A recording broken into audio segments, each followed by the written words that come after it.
What's going on, people? It's your boy Brandon Brevon Towns, and I'm host of that show called Sports Plus Life. Yeah, you know what's about to go down up in here today.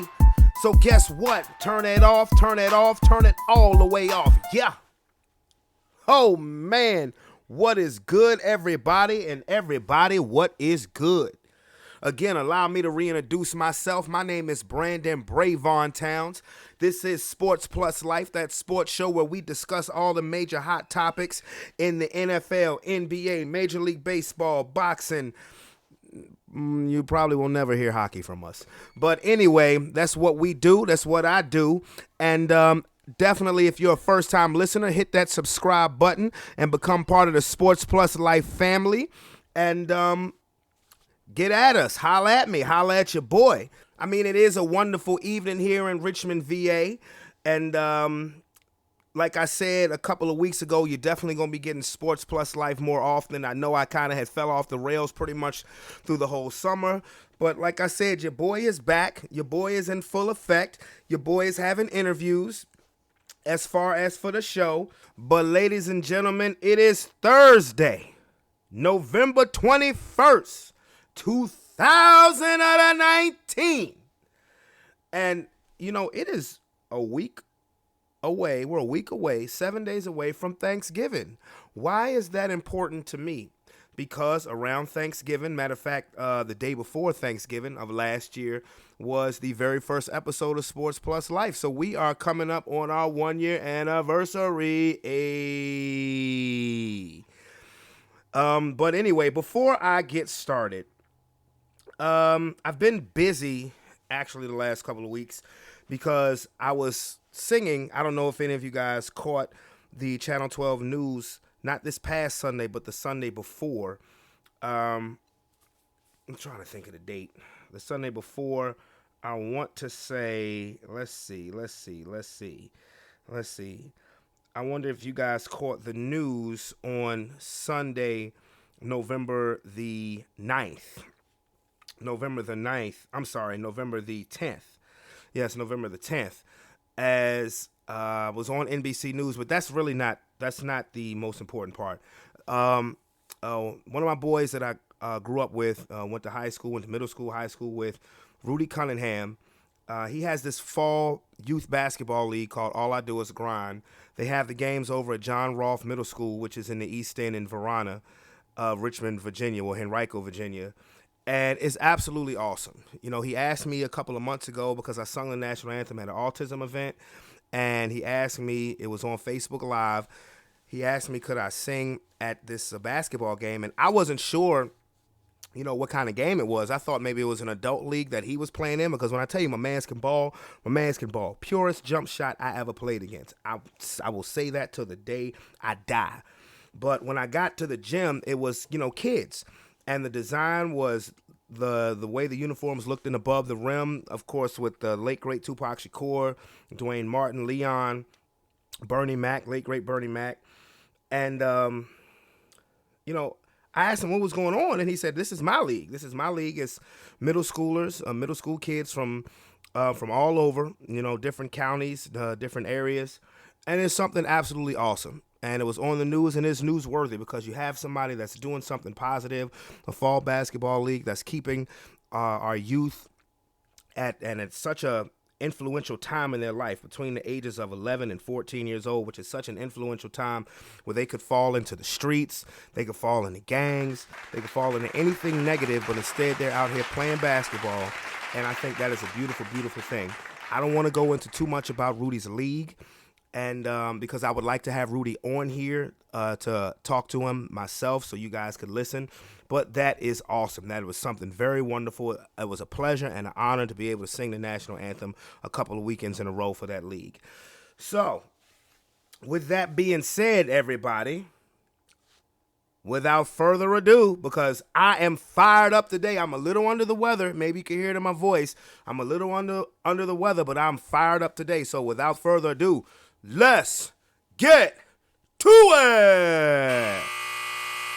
All right, now we're going to jump right into it before I get into any Week 12 NFL business or anything like that. I'm gonna jump right into the events that happened last Saturday. Now, what I did do last week, I believe it was last Saturday, I did do a Sports Plus Life, kind of a quick. I call them a Sports Plus Life quickie, no pun intended. But I was live. I was live on camera, and I just was discussing what I needed to discuss at that point in time. I discussed the Cleveland Browns. It was basically centered around the Cleveland Browns and the Pittsburgh Steelers fight that happened last Thursday night.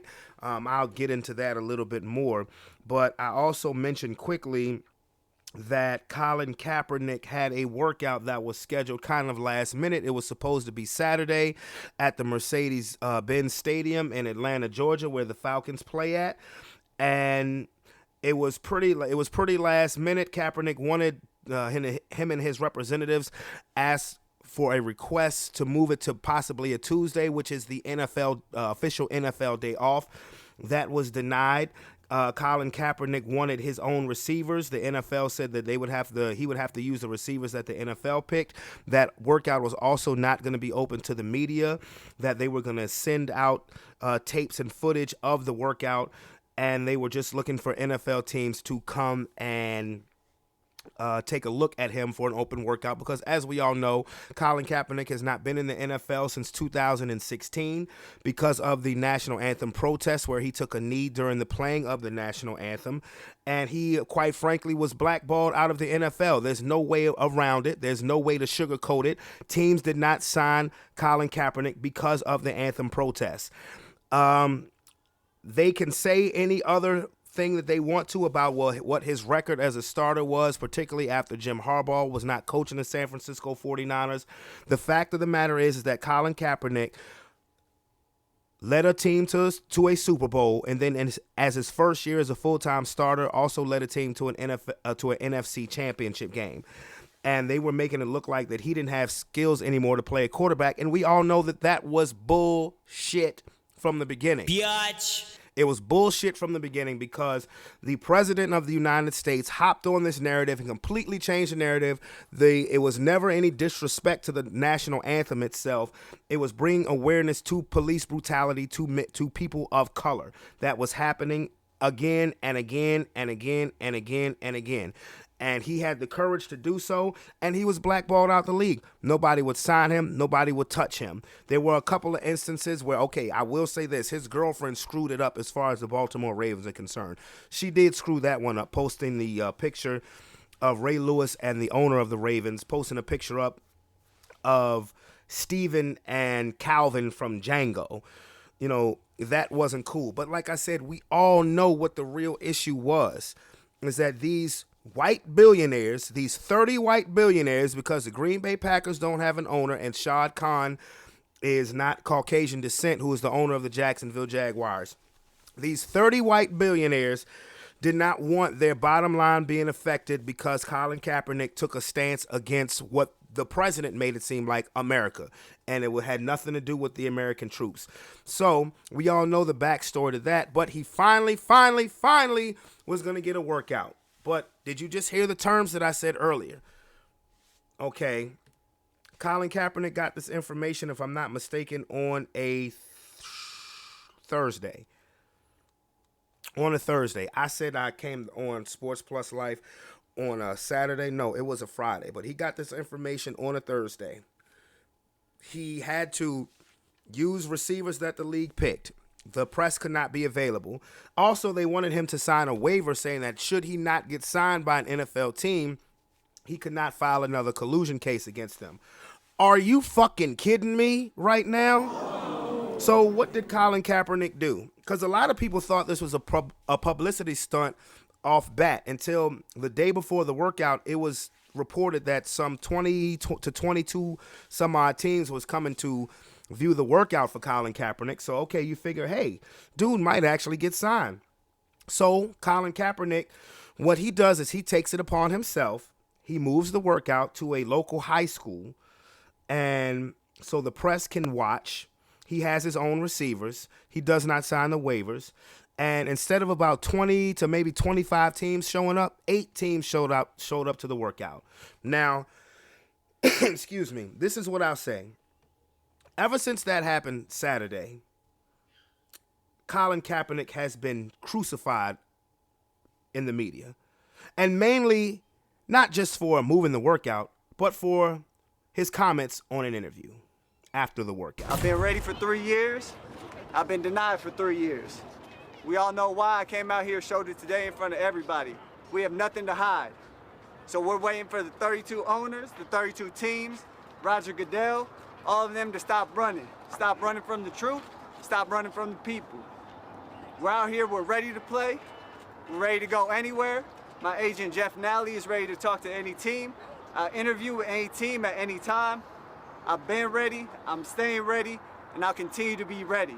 We'll be waiting to hear from Roger Goodell, the NFL, the 32 teams. We'll let you know if we hear from them. Ball's in their court, we're ready to go.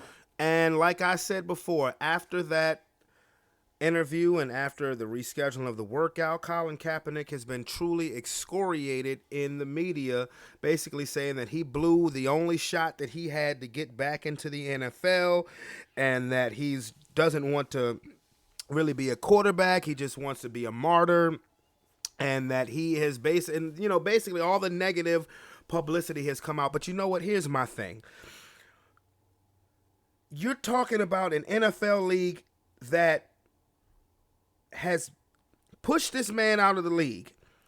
Now they want him to sign a waiver saying that he won't file another collusion case.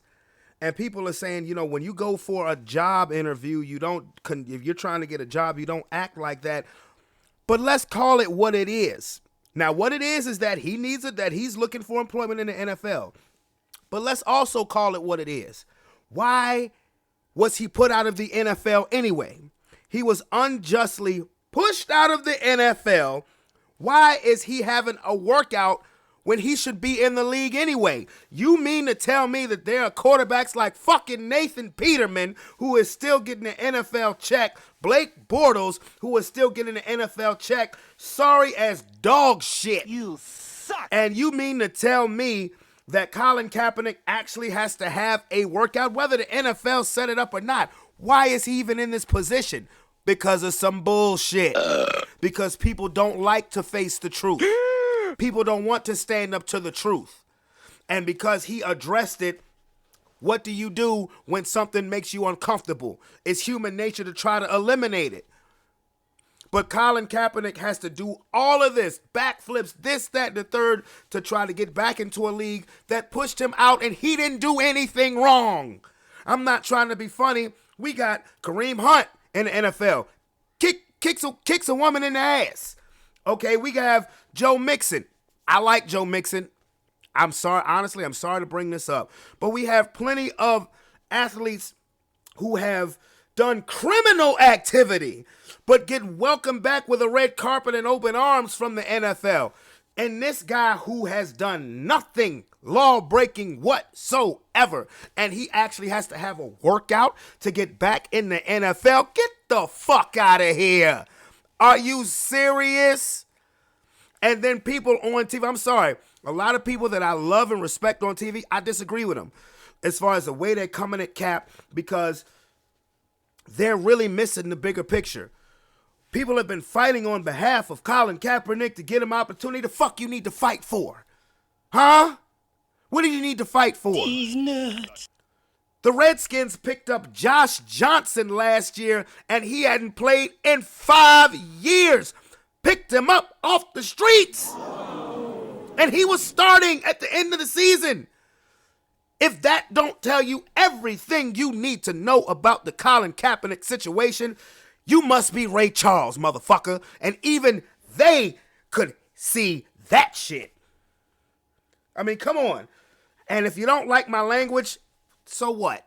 I'm passionate about this. This is my show. Period.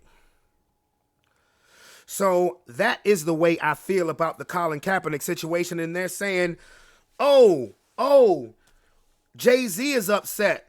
Who cares if Jay-Z is upset? How much of this workout has to do with Jay-Z trying to put this together to repair his image, because people came at him sideways when he signed the deal with the NFL after making numerous comments against the NFL because of the Colin Kaepernick situation. So then Jay-Z jumps dick first in the bed with the NFL because the bag was right. So how much of this workout was trying to get Colin Kaepernick signed so everybody could give Jay-Z a big pat on the back? Saying, yeah, you did this, Hove. You ain't do shit. And that's no knock against Jay-Z. Your business is your business. But who cares if he's disappointed with the way that Colin Kaepernick handled it? People get disappointed when you stand up for something that's right. And that's the world we live in. Sad. Very sad. So, anyway, now I will get to the NFL with the my week 12 predictions. A matchup is going on tonight. It is for first place in the AFC South. Thursday night football. Indianapolis Colts at the Houston Texans. Boy. Well, you know what? What I'm going to do first, I'm going to go over what happened with last week's matchups. I called them when I did the Sports Plus Life Quickie. I'll go over this quickly. Dallas did beat Detroit. It was a more difficult game than it should have been, but Dallas' defense has been very disappointing this season. Indianapolis beat Jacksonville. Jacoby Brissett came back. It was a game they had to win. Buffalo rebounded to beat Miami 37-20 to bring the Dolphins back down to earth. Buffalo is now 7-2. They're under the radar. I don't believe in Buffalo yet. Sorry, Rudy. And I know you're a Bills fan, but I don't believe in Buffalo yet. Now, they beat Dallas on Thanksgiving. You got me. My Denver Broncos. See what happens when I talk about my Denver Broncos? Right now, it's literally making me sick. We had a 20-0 lead on the Minnesota Vikings in the first half, and guess what? We lost. God damn! Yep. That's what we do. Oh, Fourth quarter lead blown this season by my beloved Denver Broncos. You know, we're 3-7. We should easily be 7-3, but tomato. Anyway, the Saints rebounded and beat the Tampa Bay Buccaneers. The Jets beat the Redskins in a who gives a damn game, pretty much. Why are the Falcons deciding to play hard now all of a sudden? You start off 1-7, and then all of a sudden you want to go into New Orleans, kick the crap out of them, and then go into Carolina and kick the crap out of them. 29-3. Are we missing something? Are they really fighting for their coach's job? Maybe. Who knows? And the next game, and what I thought was going to be the game of the day between the Ravens and the Texans turned out to be a one-sided blowout, a one-sided ass-kicking dished out by the Baltimore Ravens. I'm going to say it again. You know what I'm about to say if you've listened to this show. The Lamar Jackson era is here. This dude is going to be, he is neck and neck with Russell Wilson for the MVP. Have you guys seen Lamar Jackson this year? The one that Bill Polian, former general manager of the Indianapolis Colts, wanted to turn into a wide receiver? Check the stereotypes on that shit. Have you seen Lamar Jackson? He is the baddest man walking in the NFL right now. Right now. Only person that could possibly be a fingernail length ahead of him for the MVP is Russell Wilson. Only person. And my boy Deshaun Watson, what was that? My dude, you got to make up for your ass gobbling of a performance against the Baltimore Ravens. Because, dude, you look like you didn't know what hit you. But Lamar, on the other hand, this dude is something special. Something special. I mean, you're talking about Michael Vick, who doesn't take the amount of punishment that Michael Vick took. That's scary, man. right now, the Ravens would be my favorite to come out of the AFC and go to the Super Bowl. Because their defense is getting better. And they're not just beating teams. They're blowing teams out. They beat the crap out of Seattle a couple of weeks ago. They kicked the shit out of New England. Had a bye week. Came back and played the Houston Texans, who were 6-3 at the time. Deshaun Watson in the MVP candidate conversation. Beat them 41-7. 41-7. Ravens, man, look out. San Francisco has another difficult game with the Arizona Cardinals, but they do win to improve to 9-1. The Oakland Raiders, I'm going to tell you something. The Raiders, they're going to make the playoffs. Their schedule is so favorable. They just played the Cincinnati Bengals. If I was a Raiders fan, I wouldn't be too hyped on the way they won the game, 17-10. But nonetheless, they are 6-4 and trending upward. Excuse me. The New England Patriots, after a bye week, got back off the schneid. Well, not off the schneid, but got back in the win section, and they beat the Philadelphia Eagles 17-10 in Philadelphia. You guys know, outside of the Denver Broncos, I represent the Philadelphia Eagles. Rock with them hard. You know, I'm not going to get like my man Sean, who would probably be doom and gloom. He's under the weather. Get well soon, brother.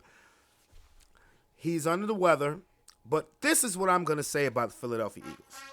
They play the Seattle Seahawks on Sunday. They're going to lose that game. They're going to go to 5-6. But after that, looking at their schedule, I'll go over this maybe today, maybe I won't. But after that, they're going to win out. Because if I'm not mistaken, they have to play the Giants twice. They play the Redskins. They play the Dolphins. And they have another matchup with the Cowboys for their final 5 games. They're going to win out, and they're going to finish 10-6, and they're going to win the NFC East. You heard it here first. And then Sunday Night Football, the Rams beat the Bears 17-7. I'm going to be honest with you, man. I think the 6 teams that have the playoff spots now in the NFC, with the exception of the Cowboys, which I think the Eagles are going to get. I think the other 5 teams, I think they're going to get in. That's going to be your playoffs, you know, because the Rams offense has taken such a nosedive. While there's still a good football team, the NFC may be too top heavy for them this year. I mean, you got the 49ers at 9-1. You got the Packers at 8-2. You got the Saints at 8-2. You got the Vikings at 8-3. You got the Seahawks at 8-2. You know what I mean? It's too top heavy right now. I think those are the teams that are going to go to the playoffs. We just don't know in which seeding order.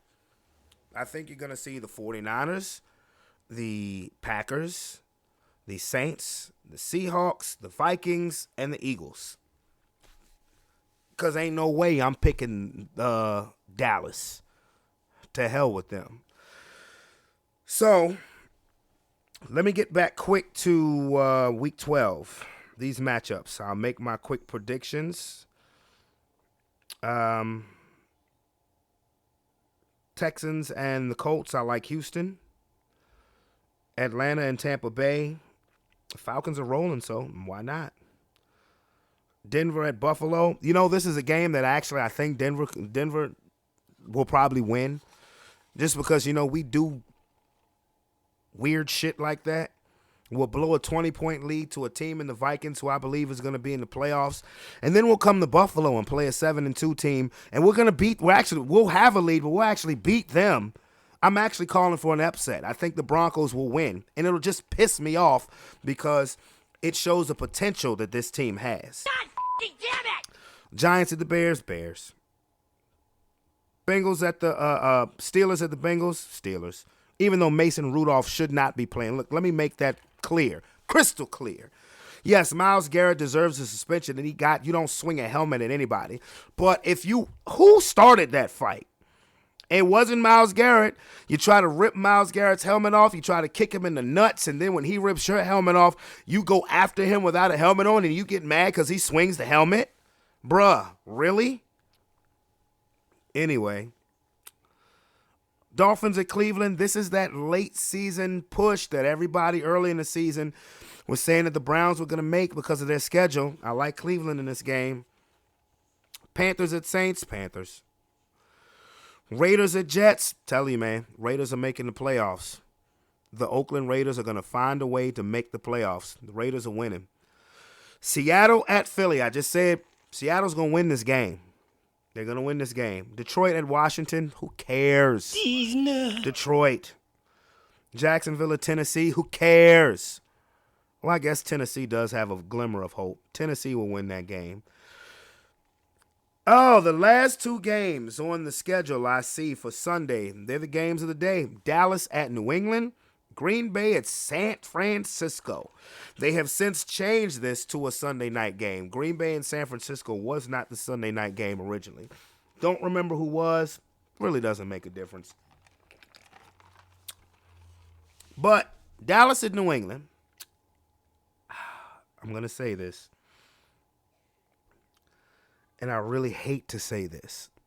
Because fuck both of these teams, personally. Biatch.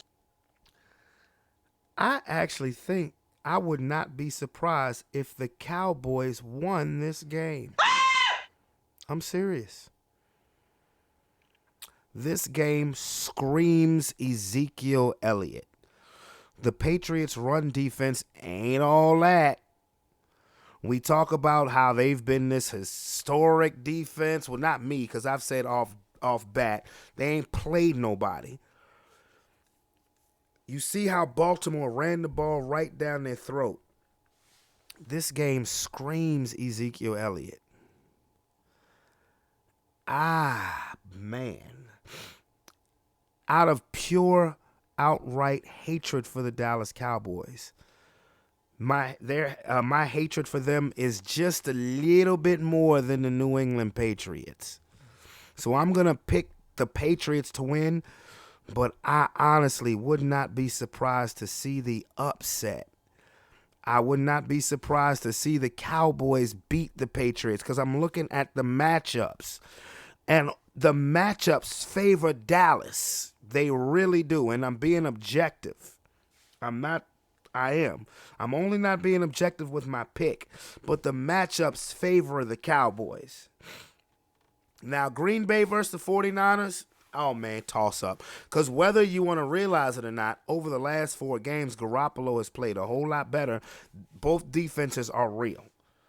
I mean, it's taking me back to the late 90s and the early 2000s when the 49ers and Packers were powerhouses. Love it. Monday Night Football, Ravens at Rams. I think you're going to see the Lamar Jackson show. Go Hollywood. Hollywood. And with that being said, that's my predictions for the NFL. Now, what I would like to get into is the NBA, another topic that I'm actually fired up about that I really haven't gone into detail, that I will go into detail with today. Now, first of all, like I said, I don't garner the NBA that much. I don't garner the NBA getting that much attention right now because we are in November. Really, I don't pay attention to the NBA honestly until. I'll pay attention to the Christmas games, but once football is over with, because once football is over with, pretty much half the season in NBA is over. You got the All-Star game that comes up maybe like 2 weeks after the Super Bowl. So then you're getting a good perspective. But let me tell you one problem I'm having. The 2 worst words in the NBA, load management. Load management. That is a poison that is infesting the National Basketball Association because players now all of a sudden are too damn fragile that they want to say, oh, I can't play tonight because I have a tingle in my knee. Let me tell you guys something. And I mean this from the bottom of my heart. How dare you? I'm talking to NBA players.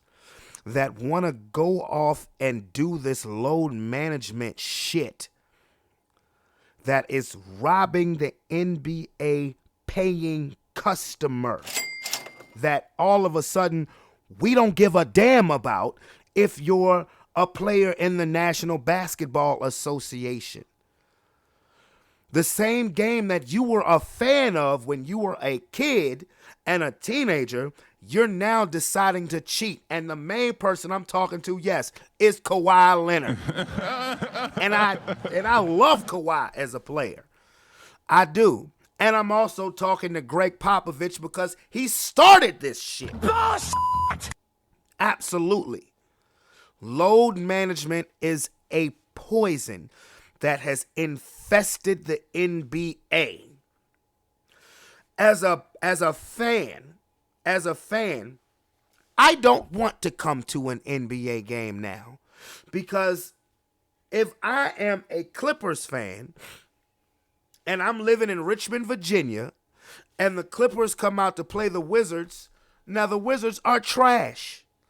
So that means I'm going to risk not seeing Kawhi Leonard or Paul George because we want to have load management? What? Really? You don't know, and this is what the players don't give a damn about. You don't know what somebody's situation is. You don't know if somebody will be blessed enough to ever be able to get a ticket to go to an NBA game. So if you have a fan that is blessed to go to an NBA game, to see their favorite team, this is what you signed up for. This is what you players who want to do this load management crap have signed up for. You know what boggles my mind, and I will say this, hold on. Before I go on, one thing, I heard LeBron James make a comment that said, if I'm not hurt, I'm playing. No load management. I respect the hell out of him for that. And am rooting for him a whole lot more this season. I respect the hell out of him for that. Because you have to understand the responsibility what comes with being an NBA player. Now, this is what boggles my mind. These athletes today are supposed to be bigger, stronger, faster.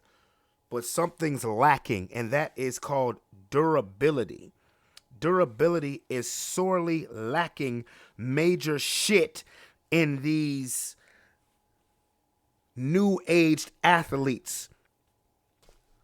You mean to tell me you want to get a contract where you can only play 3/4 of the season and you get off a whole 22 games for load management? Kawhi Leonard is sitting out games for load management, and they only had played 10 games. Are you serious? They've only played 10 games. I'm going to tell you something, bro. The NBA would hate me if I was an owner. Not the NBA, but the players. The players would hate me if I was an owner. So I would tell one of these players who want to get paid max dollars but want to talk about some low fucking management. I would tell him, you mean to tell me you want me to pay you a max contract or a super max contract and you only pay 3/4 and you only play 3/4 of a season? Get the fuck out my office. That's exactly what I would tell him. This is ridiculous. This is ridiculous. Why is it these athletes are supposed to be so much better now, but they don't want the responsibility of being a basketball player? They've been playing 82 games in the NBA for years, for decades. Now all of a sudden, because we want to get a bunch of sensitive pricks in the league, now all of a sudden we need to shorten the season. No, you need to toughen up. That's what you need to do. You need to toughen up. You want to make more money and do less work. Where they do that at? Please tell me where they do that. Come on, man. And the sad part is that everybody think that's going to work because, Kawhi Leonard played only 60 games last year and the Raptors won the title. No, the Raptors won the title because Kevin Durant got hurt. I'm sorry. Don't take that out of its proper perspective. The Toronto Raptors won the 2019 NBA championship because Kevin Durant got hurt and Klay Thompson got hurt. That's it. If the Warriors were fully healthy, not even if they were fully healthy, but if they were all of their players were able to be on the court throughout that series, Toronto maybe would have gotten a game. They were a worthy opponent from the East, but they were no match for a fully squatted Warriors team. We know that. So don't get on this BS about, well, see what the load management did for Kawhi. Kevin Durant got hurt. Period. That's it. That's the beginning and the end of that. I mean, come on. Stop lying, people. Stop lying. Stop lying to yourselves. But this is one reason why I've lost so much respect for the NBA. It really is. I've lost so much respect for the NBA because they allow this nonsense. You're cheating the paying customer. You are. By allowing these players, and I don't have no problem with player empowerment. Don't get me wrong. But when it comes to cheating the fans, not showing up to play for the people who spend money on your product, that's a damn shame. Let me tell you exactly what I would do if I was the commissioner of the NBA and you want to hit me with this load management bullshit. First of all, I would have my own doctor, my own NBA appointed doctor, to see if the injury is legitimate, because 9 times out of 10 it ain't. It's really not. So you want to load manage? Okay. You want to rest the game? Oh, you want to rest the day? Okay. So you want to rest on a day but still get a paycheck. All right. And I'm going to be strict. I'm going to be harsh about this. Okay. You want to take a game off? Fine. Guess what? You're going to take a game off in the playoffs too. Great idea, Stugotz. You're going to take a game off in the playoffs too. That's strike 1. Okay, that's strike 1. Strike 2. Excuse me. Strike 2. You want to miss the second game? All right, fine. Cool. I got you. Yeah, you want to load manage. You don't want to play in front of the fans. You want to get paid. You want to get paid, but not play, without a real legitimate injury. All right, cool. Fine. You've already missed one playoff game. You want to load manage a second game? You're going to miss the whole series. The whole playoff series.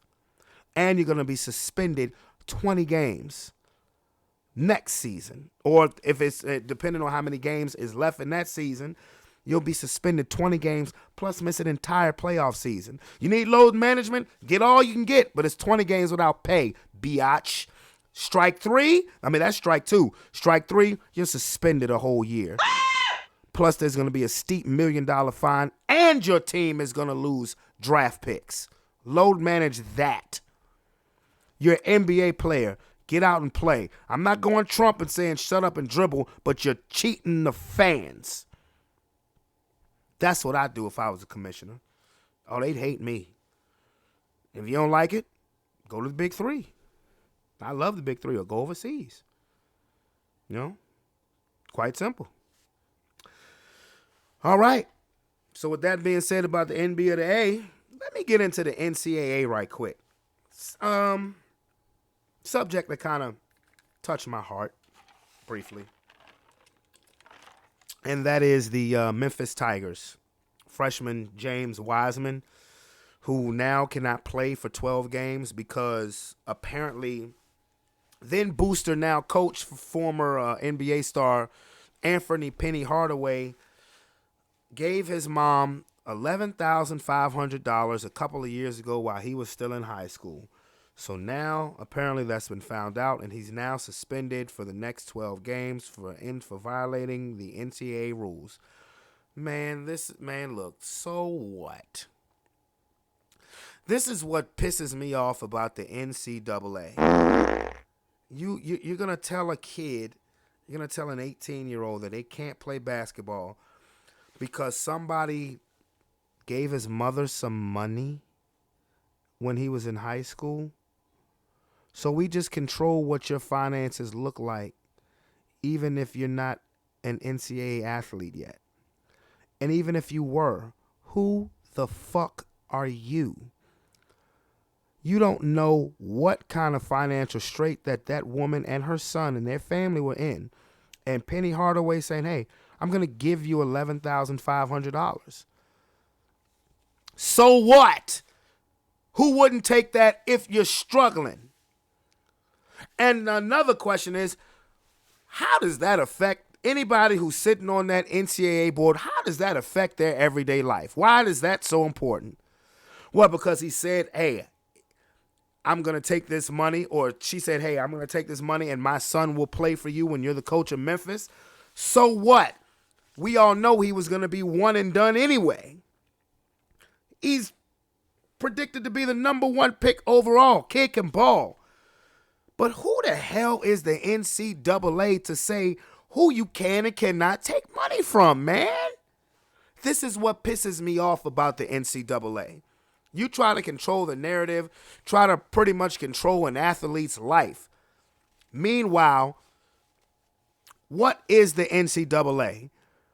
A corporation that makes billions and billions of dollars off the back of student athletes and they don't have to pay them a dime. You know what that is? That's called pimping. That's pimping since been pimping. You pimp out student athletes, NCAA. That's why I'm glad this law passed about players being able to profit off of their likeliness. To me, honestly, they just need to flat out get paid. That's just me. It's a good start, heading in the right direction. But the NCAA is so full of fucking shit, you can smell their old funky asses from 3 miles away. Get out of here with that. You a $1 billion company that don't pay the workers nothing. Really? You want to talk about something? Well, they're getting an education. I don't give a fuck about that education. Fuck you, and fuck you. Your biggest money-making sports, football and basketball, they don't give a damn about that education. If college football players could leave after 1 year, they'd be gone. And let's not act like we don't know that. And I'm not saying that education is not important, but these kids go to these pristine universities for the sake of publicity. Not saying that Memphis is anywhere near the level of a Duke, North Carolina, Kentucky, anything like that. No. But I don't think Penny Hardaway giving James Wiseman's mom some money with the assurance that her son is going to commit to play for Memphis, you say that's an unfair advantage. Don't you know these coaches have been doing this since the beginning of time? Penny Hardaway wasn't even the coach then. He was a booster. So what? The NCAA needs to get over themselves and have to realize that their way of doing business is going to fall. The process has already started. Between AAU, between now this new rule, the NCAA's stranglehold over these student athletes is coming to an end. It's going to come to an end. Because pretty soon, enough players are going to say, to hell with this, I'm going to play overseas. Or there's going to be another league made in this country that's going to cater to players coming fresh out of high school. Why do you think that the ability to come straight out of high school and go into the NBA is going to come back? Me personally, I don't like that because there's too many players coming out of high school that's underdeveloped and it makes for a bad product on the NBA scene. But pretty soon somebody's going to put together a league where they can come straight out of high school, get a paycheck, and get developed at the same time for the NBA. Maybe like a 2 to 3 year program because everybody ain't Zion. But Zion's also fat and out of shape. People just don't want to say that shit. Anyway, my final topic of the day is Saturday night is fight night. WBC Heavyweight Championship on the line between Deontay Bronze Bomber Wilder and Luis King Kong Ortiz. This is a rematch to their 2018 Fight of the Year candidate in March, where Deontay Wilder had to knock out Luis Ortiz in the 10th round to save his championship crown. After dropping him in the 5th, Luis Ortiz damn near knocked the champ out in the 7th round. But like I said, Wilder put him away in the 10th round. This is a pay-per-view fight. I can't wait to see it. It's a fight that demanded a rematch right after the first one ended. Excuse me. But the question that I have, and I think the question that many people have, is why is Deontay Wilder doing this? This is a risky fight. Nobody really wants to fight Luis Ortiz. I mean, he's showing courage doing that because Luis Ortiz has been seen as the boogeyman of the heavyweight division. Nobody's wanted to fight him but Wilder. Anthony Joshua's never gotten in the ring with him. Tyson Fury's never gotten in the ring with him. I don't think Andy Ruiz has gotten in the ring with Luis Ortiz. Now, he is 40 years old from Cuban, or so he says he's 40. But dude definitely can throw hands. He definitely can throw hands. And the reason why I say this is risky for Deontay Wilder, because there's a signed contract for a February 22nd rematch with Tyson Fury, who had an epic December fight last year where it ended up being a controversial draw. Deontay Wilder is the WBC heavyweight champion, Tyson Fury is the lineal heavyweight champion. Both undefeated. Like I said, now with a draw on their record from their first fight. And you're risking this if you're Deontay Wilder, because Luis Ortiz showed in that first fight that he could get to you. He could get to you. And what if he gets to you again and this time the bell doesn't save you? You're potentially having millions and millions of dollars going. Because both fighters had to sign. They signed a contract saying that they would both fight 2 fights before they fought each other. Well, Tyson Fury had his 2 tune-up fights. Didn't look that great in his second fight against Wilder, where he had a huge cut opened up over his eye. Now, we all know what Deontay Wilder did to Dominic Breazeale in May of this year. But, dude, you are really risking it. This is the 6th ranked heavyweight in the world. His only loss is to you. Now, I do think and I do believe that Deontay Wilder will win this fight, and I believe he'll win it more convincingly than the first one. But Deontay Wilder's showing that he ain't scared of nobody. Not at all. So it will be a wonderful night of boxing from the MGM Grand in Las Vegas, Nevada on Fox pay-per-view. Deontay Wilder versus Luis Ortiz, the rematch. I definitely can't wait. A couple weeks after that, in December, it is the rematch from the upset of the year, which was Andy Ruiz knocking out Anthony Joshua, taking 3 heavyweight championship belts. That rematch will be in Saudi Arabia the first weekend in December. And boxing has been pretty lit ever since 2017. I can't even front. You know I love my fights. So, with that being said, where the buzzer, where the buzzer, where the buzzer? All right. Well, as far as the life topic goes, all I'm going to say is we are a week away from Thanksgiving, so really just think about everything that you are thankful for in your life, everything. You know, don't view life if things aren't going your way in the way that you envision them going 10, 20, even 30 years ago, even as little as 10 days ago. Look at things as glass half full, because one, like it says, like Snoop says on the song, if you're breathing, you're achieving. And just really look at things that you're thankful for. Look at the glass as half full rather than half empty, because always keep in mind, if you have a roof over your head, clothes on your back, you have to understand that there are people out there that are far worse off than us that actually have a better outlook on life than we do. Ain't that crazy? So anyway, this is Brandon Brevon Towns. I'll be back at you in a couple of days. This is another episode of Sports Plus Life. Again, hit that subscribe button. I'm going to get at you soon. Peace.